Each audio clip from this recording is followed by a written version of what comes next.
Welcome to the RecoverMate podcast, where love, sobriety, and life gets real. I'm Rick. And I'm Danielle. We're a husband and wife team sharing our personal journey through sobriety. And together, we are having all the difficult conversations that most people are too afraid to have in their relationship. We're diving deep into the hard stuff, from our own past to recovery, parenting challenges, finances, and everything in between that comes with building a life together. And trust us, nothing is off limits here. We're keeping it raw, honest, and unfiltered because that's what recovery, love, and real life looks like. So whether you're sober, curious about recovery, or just looking for ways to keep love alive while living a sober life, you've come to the right place. We're excited to share our most forbidden conversations with you. So grab a seat, buckle up, and get ready for the kind of discussions that you won't hear anywhere else. Let's go!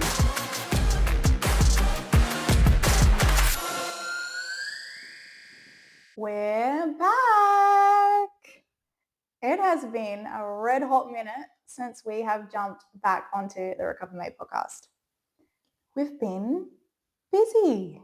So busy. So much on with our new jobs and kids doing soccer and training to soccer teams. I think at the moment we're spending on average about 6 hours a week now just with soccer. So yeah, pretty intense. Our own personal development courses we've been doing at the same time. Also RecoverMate going on the paper, going on the radio. So much been going on at the moment. I've had 5 minutes to jump on and finally get a podcast out again. Yes, so we're jumping on to give you guys a bit of an update and also to play a bit of a fun game. Now, I say fun game, I don't really know where this is going to go, so we're just going to have to see. I think that it's important when you're starting off in your sobriety journey that you also lean into the good. So something that I've learned particularly is if you're going to take the bad, particularly of people or particular situations, you also have to be willing to take the good. And as a very wise woman in my life says to me that sometimes we can just hyperfixate on one thing and we can either see it negatively or positively, but we have to take it as a complete whole. So where there are good things, there's most likely going to be negative things. And where there's negative things are also are good things. And we have to take it as a complete whole. So today we're going to be talking about how we would rate things on a scale of 1 to 10 of personal experiences we've been through in the alcoholism place that we've been in and also in the sobriety place that we've been in, and give you guys a bit of perspective of where we find things on the scale. All right, so I'll kick us off with some questions. Now, most of these questions I have are going to be back when I was drinking, how my drinking and my alcoholism got in the way of your everyday life, and how you had to change things up sometimes just to make things work. So I'll go through question number 1. On a scale of 1 to 10, how emotionally drained did you feel on a daily basis due to my drinking? Oh, comes straight out with a heavy hitter. 1 being not at all, 10 being completely exhausted.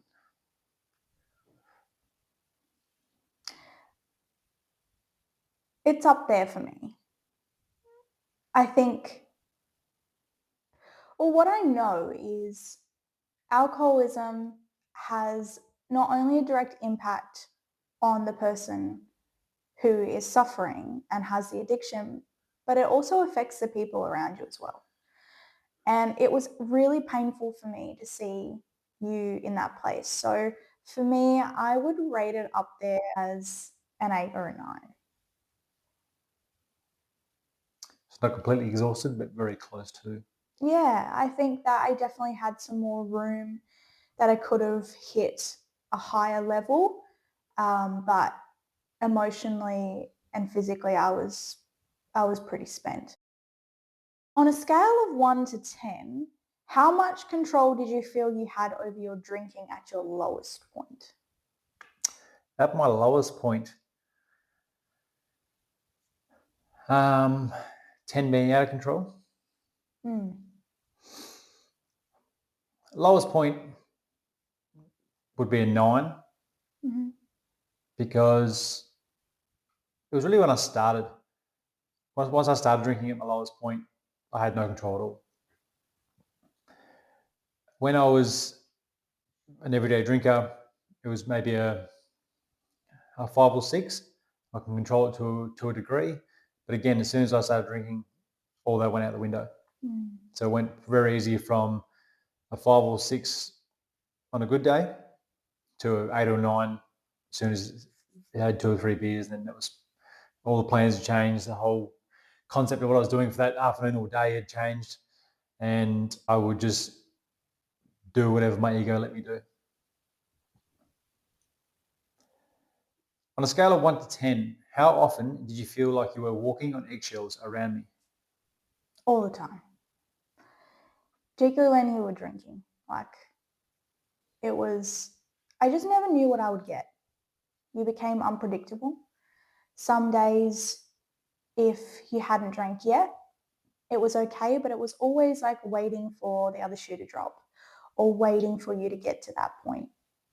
And I know for me particularly, it was I have to be really sensitive about what I say or very particular about how I articulate things to you.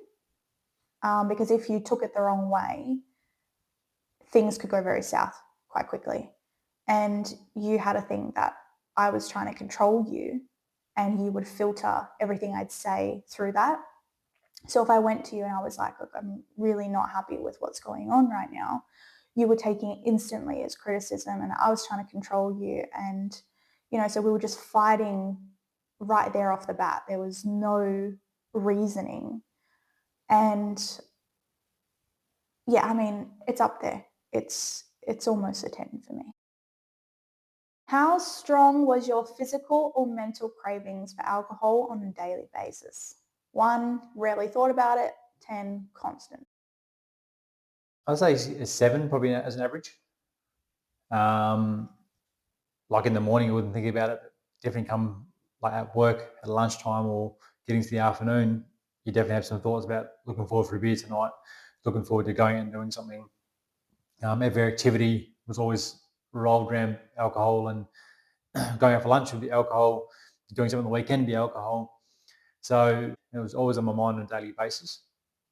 And so for me, an average is probably around 7, only because, the morning I wouldn't think about it, but from lunchtime onwards, it'd be the only thing I'm thinking about doing as soon as work finished, as soon as footy finished, as soon as training finished.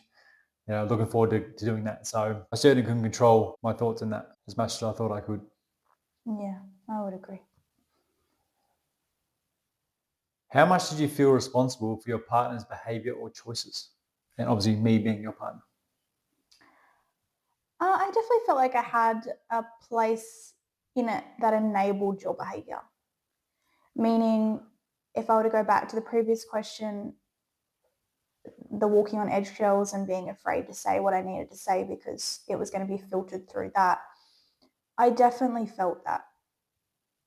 And I felt responsible in a way that I couldn't help you and I couldn't support you in the way that you actually needed support. And it felt like it didn't matter how much I said or didn't say or how much I did and didn't do. It wasn't making a dent. So a part of me did feel responsible. I remember there were times where family members would ask me particularly, how much has Ricky had to drink? It looks like he's had a lot to drink. And I would have to almost lie and say, he's only had a few, even though I knew that you'd had a lot. So, yeah, emotionally, I felt responsible for you at a 7. How much did you hide your drinking from others? 1, always open about it, or 10, being completely secretive? I'll say an 8. Like in the last question you were saying, you used to lie to other people about how many you had to drink. And I mean, that was a constant thing for me as well. You might be at the bar and they'd ask you how many you had. You go, I've only had 1 or 2 and you've had 6. Could come home, same thing, you could ask me the same question and I could very easily just lie about it and say I've had less than I did have, to not cause concern for you, but then also not provide the real depth of shit that I was in terms of my alcoholism. And then also when it comes to driving, like I lie about how many I had to drink before I drive. So it wasn't so much of hiding it to keep it secret. It was more hiding it out of the shame and guilt and hiding the alcoholism itself to not be that alcoholic, because that's not who I am. I drink to have fun. I don't drink because I need to drink, sort of thing. Right. But that was the biggest lie that I could tell myself over that whole time. How safe did you feel in our relationship, both emotionally and or physically? 1 being very unsafe, 10 being completely safe. Well, let's start with emotionally. How did you emotionally feel in our relationship? Emotionally was like a 3.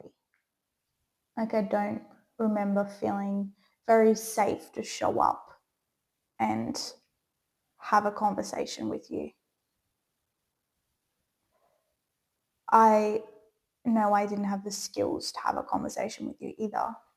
But yeah, I definitely felt alone in my own thoughts and my own feelings. I felt unsafe and unheard about what was going on, and not just about the alcoholism in the relationship, about everything.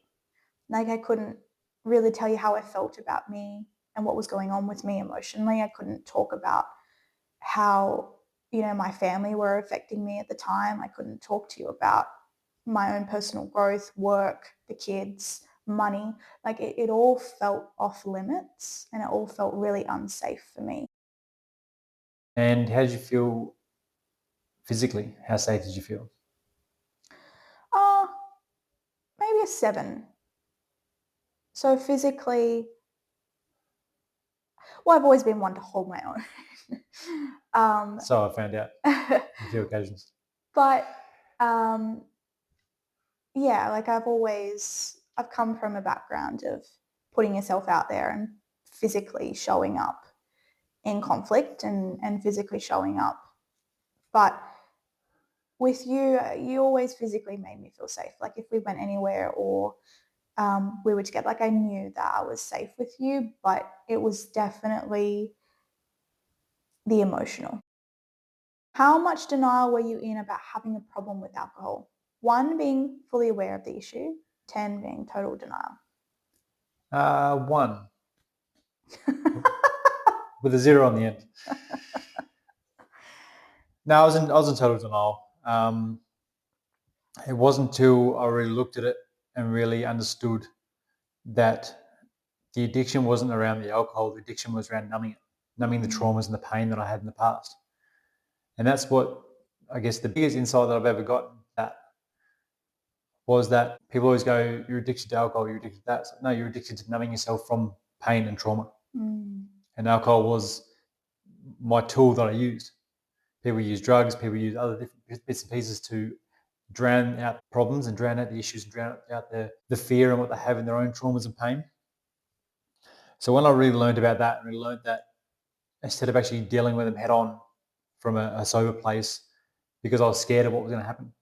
I was scared of what I was going to learn. I was scared of what I was going to have to deal with. I was scared what I was have to go through, until I stopped and sat with that and then really dealt with it and really felt that this is where I need to go, was when I really said to myself, I have a problem.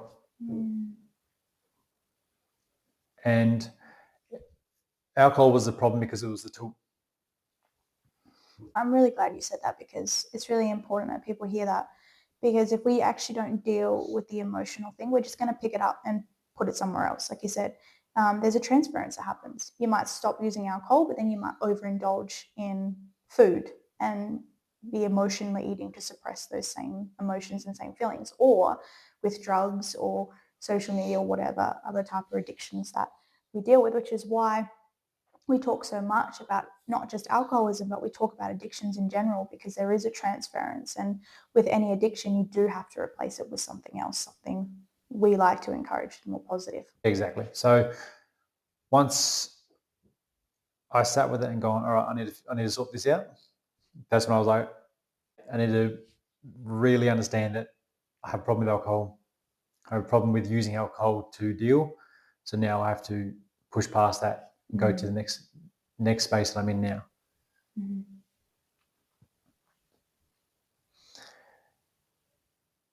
How often did my drinking interfere with your daily life or responsibilities? Ooh. Well, the first thing that popped to my mind was the driving.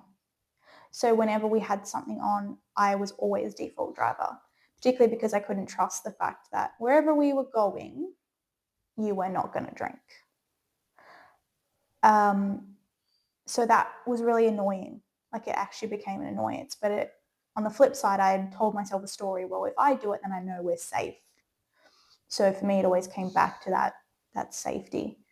Who's the Uber driver now? It's been nice. Now I drive everywhere.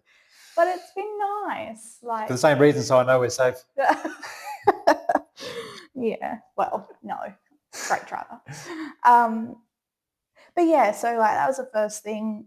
Obviously, making sure there's enough money in the budget at the end of the week to make sure that you can get alcohol. I know that's my bit. I definitely enabled that because I just didn't know however else to deal with that. Well, in that, to also help you, I don't think it was much of a choice on your end. No. I was going to do it anyway. Yeah. So it was more just you trying to make sure that the rest of the family had money while I was doing what I was doing. So this wasn't a you enabling me. It was you helping, say, look after the family while I was doing my bit. And it made me compromise things about myself. So I didn't enjoy having to be secretive about your drinking. I didn't enjoy having to, lie to the people in my life about how bad things actually were. When you say that, I know it's your turn, but let me jump on to question 6. How honest were you able to be with friends and family about what was really going on? 1 being not at all, 10 being completely open. Yeah, like 1. And I think there's the feeling of shame and guilt as well. Not because of the fact that this was what was going on, but just the fact that I knew who you really were. And there were people in our life that knew who you really were, like the good of you. And I really wanted them to only see that bit. Because if I let them see the bits of you that weren't good, I made that mean something about me. And what I've come to terms with is this was your experience and this is your journey. And this is the bit that I enabled and I protected you because I knew who you really were without alcohol and what type of person you are and what incredible things that you will do and continue to do in this lifetime. And I was excited about having that life with you, but I was afraid of the judgment and I was afraid of the ridicule that I would get and the lack of understanding of why would you want to be with someone like that. So for me, it was really tough. So I just chose to enable you and hide it from the rest of the world and shut myself off completely from what was happening.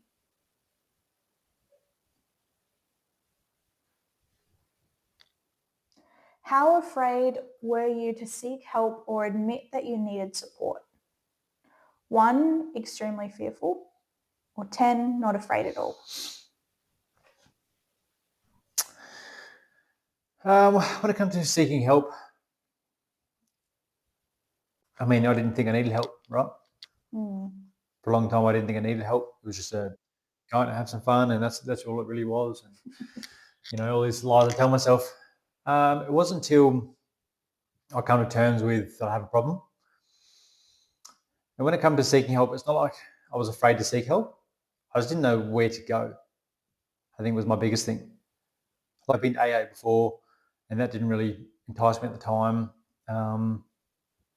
So I didn't really know where to go, but I knew it wasn't the alcohol, it was the other bits and pieces I had to sort out, the ego side, the behavioural, the traumas, the pain. So I needed to go somewhere for that. And that's when I obviously went away and did this 6-day event, which allowed me to go through that. And that's when I went there clear-minded going, I want to give it up. I need to give it up. How do I do it? Where do I go about it? And that's my main focus of being there. What I got with that was learning the behaviours, was learning to push away the traumas, learning how to deal with my own ego and what I was going with that. So when it come to seeking it, I wasn't fearful of it. I didn't know how to get to it. All right. On a scale of 1 to 10, how hopeful did you feel about the future of your relationship? 1 being no hope and 10 being very hopeful. Well, before we got any support, before we actually admitted that, okay, shit's going south here, this relationship is not going to last, I wasn't hopeful at all. I had made the decision, and I remember I had come to you asking for us to separate because I'd had enough. And I didn't know how to communicate with you. I didn't know how to actually say those words to you. And I was very subtle. So I would just be looking at other places to live, and then you would go on the internet and you would see that that's something that I'd looked up. And like, it was just subtle at first, but then it slowly built up. And then I remember actually bursting at the seams of, I just can't do this anymore. And it was a really emotional time for the both of us because it felt like we'd done everything we could. We moved to a whole new city. We turned over a new leaf. Things actually were starting to move forward, but we just couldn't break those patterns. How difficult was the initial stage of sobriety for you? 1, incredibly hard. 10, relatively easy. Ooh.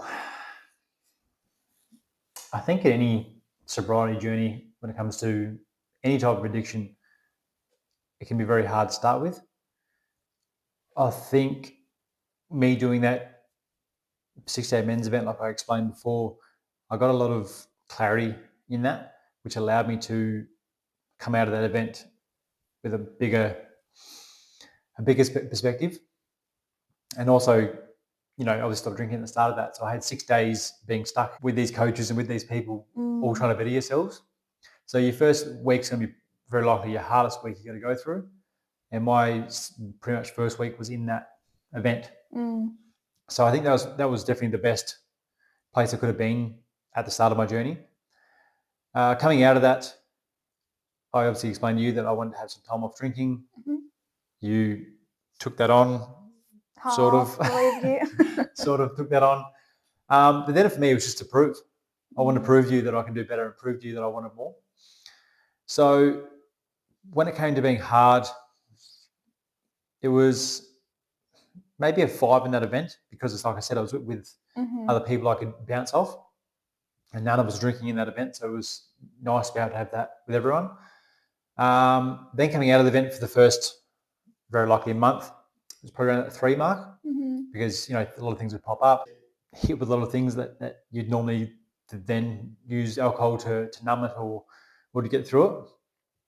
But like now, it's obviously a 10. Yeah. Now I have no urge to go back. And I definitely feel a lot better because of it. And it's now at that point where I can go out with other people that still drink and still have a good time with them and not have the urge to have to do what they're doing. And if anything, I see it as I don't want to be where they're at. Nothing personal to them. Obviously, when you have a few beers, you start getting intoxicated and start acting certain ways. I'm like, I know this was me. And if anything, I was 5 times worse than these people are being right now because I knew the states that I used to get into. And I knew that I can wake up on many occasions and not have any idea what happened the night before, knowing full well that I made an absolute dick of myself. And me craving this attention like I always did, it'd be the worst thing I could think of, is what I would have done that night before.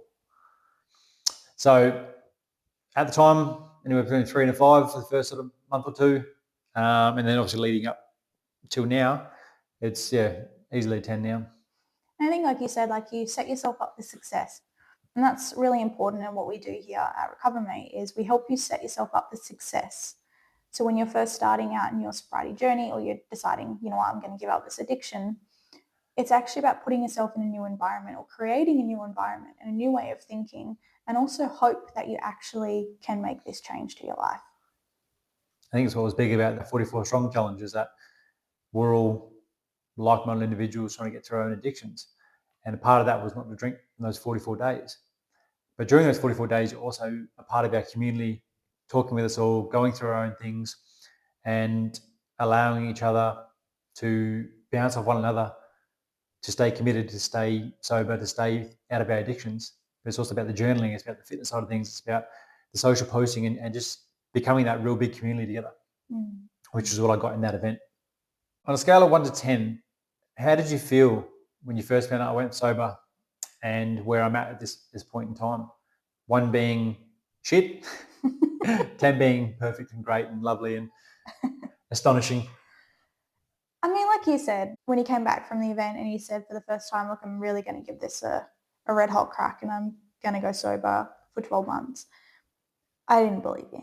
It was kind of, I'll see it to believe it sort of thing. You've heard it before, right? Yeah. But the first 60 days, they were a bit rough. And I watched you go through the withdrawals. I watched you have your challenges with the football club and things like that. But what I noticed is you had made some massive changes and there'd been some massive shifts. Like you'd really hit rock bottom. You'd really gone, this is a fucking enough. I'm not doing this anymore. I watched you choose me. I watched you choose the kids. I watched you choose the life together. And most importantly, I watched you choose yourself. So for me, it's today not even on my mind. It doesn't even pop up of things of, oh, maybe Ricky's going to have a drink today. Like it's so far in the rearview mirror behind us. Like it's not here in the present. You know, and there are moments obviously where things get tough and we as human beings can easily go back to what we know and what's familiar. But I feel that the person I'm looking at right now in front of me is a very different man, and he's very passionate about helping other people and dedicated to change and sobriety. And I feel like it's hard to explain. The safety's there for me, the security's there for me. I finally get to experience a man I always knew existed and the one I always had trust and faith in. So it's quite surreal and it's definitely a 10 for me. You're a 10 to me too. All right, guys. Well, thanks for tuning in for another episode of the RecoverMate podcast. We'll try not to keep it so long this time and keep you guys on the edge of your seats. But we look forward to seeing you soon.